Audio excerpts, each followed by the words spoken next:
Hello everyone and welcome to another episode of the Montessori Home Education Insights session. So today we're going to be looking at something I learned during my Montessori training, which really changed my perspective around teaching and also around choosing teaching materials, teaching aids, and even toys for children.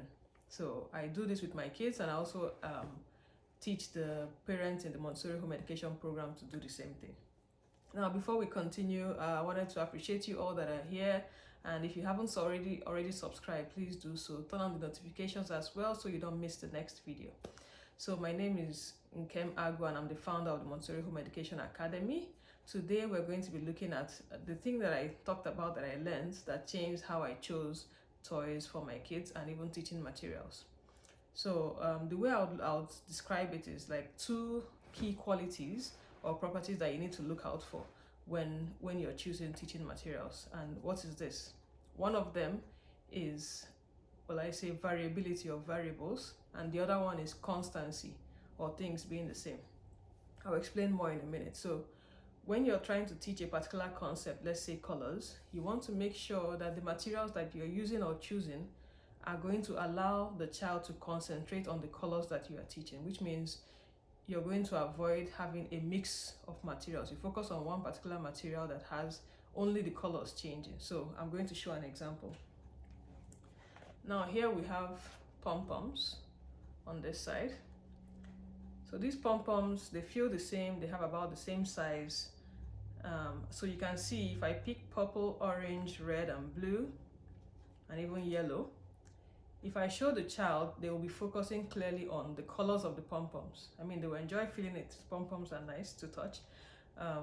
But they can see clearly that if I say this is purple and this is yellow, the difference between these two items is not the size, it's not the shape, it's not the feel, but the colors. So they would know that I'm talking about colors, especially considering that a child, for example, has not even known what colors are.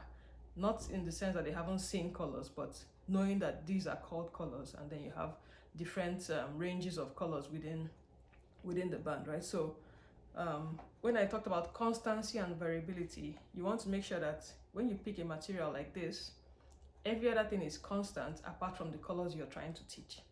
The same thing with if you're trying to teach shapes, for example. If you have, these are magnetic tiles. So here I have, for example, a square magnetic tile, an isosceles triangle magnetic tile. I have a right angle triangle. So now the color is the same, the material is the same. So while the yellow might be catchy, that will not be their focus. They can see clearly that the shapes are changing. So that's very key. You can even use this to teach big and small, right? So again, what is constant is the material, which is magnetic tiles, and even the color is constant. But the property that is changing is the shape. So when you're teaching, they can focus on those shapes. Now it's different from if you pick something like this, and maybe you just randomly start telling the child, oh, this is pink. Can you understand this is pink? Okay, show me something else that is pink. They might show you another lip balm, because now they're looking at the lip balm. It's just in isolation. So I know in a different video we talked about the importance of comparison when we are teaching. You need to show them like 2 or 3 of a particular item, showing the concept you want to teach, and not just showing them one item, except you're naming the item. In this case, for example, if I show them this, I can say this is a lip balm, because that's what it is. It's not for teaching colors. This is for just teaching the name of this item.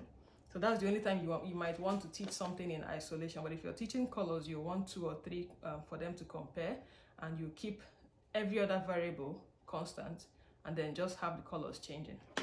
So if you say, oh, this is orange. Now, yes, orange might be prominent, but then there's also gray in the middle.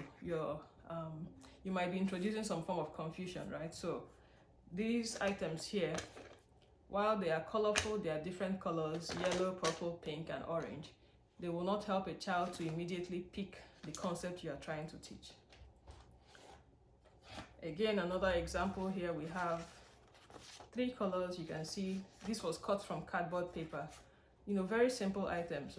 You can just pick from around the house. the shape is the same, the material is the same. What is changing is the color. So you can say red, blue, green, and it is clear. Of course, you can use the 3-period lesson, which we have again a separate video for that, to see how to go about it. You can equally use the same magnetic tiles to teach colors. So now the shape is kept constant. You remember I showed you the ones where you had the shape changing and the colors were the same. Now the shape is the same and the child is going to focus on the colors. Again, notice how I'm using toys that are already existing. But for example, in the Montessori environment, we have the color tablets that I typically use for teaching colors. One of my favorite materials, and the kids as well. So again, this is purple, for instance. So all the tablets look the same.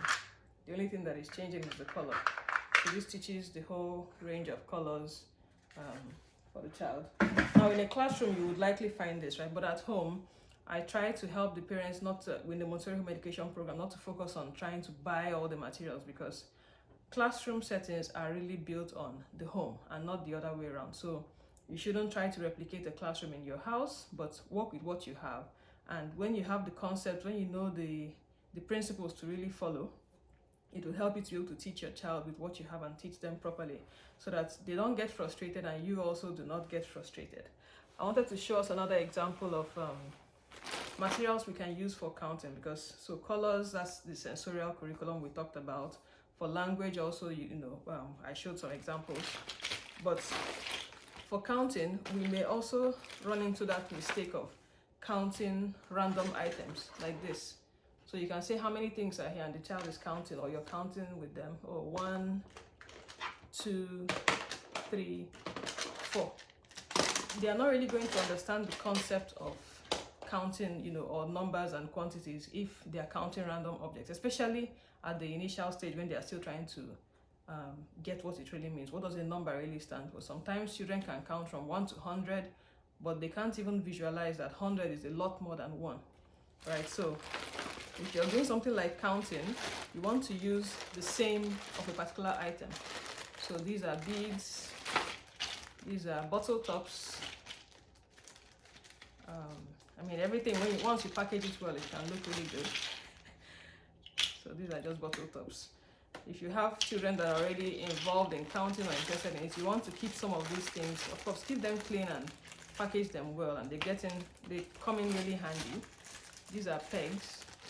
It's also good to have a variety of materials. The children with their different learning styles, sometimes they might not be excited with a particular thing, but when you just change it up or you use something that is interesting, this can even look like a person. As they're counting, they can put it, clip it on the basket if it will stay. Yeah, so you can have the child count by putting these pegs on the basket, going around and around like that. So that's really what it's about, being able to choose the materials carefully when you're teaching a particular subject. Choose the same, make sure the properties that are not what you are teaching remain constant, and then only the one that you're teaching is what will be the focus. I also wanted to mention something that we've been working on, which is our Montessori home education program journal. I think I've talked about this before, but I haven't really shown it on the video.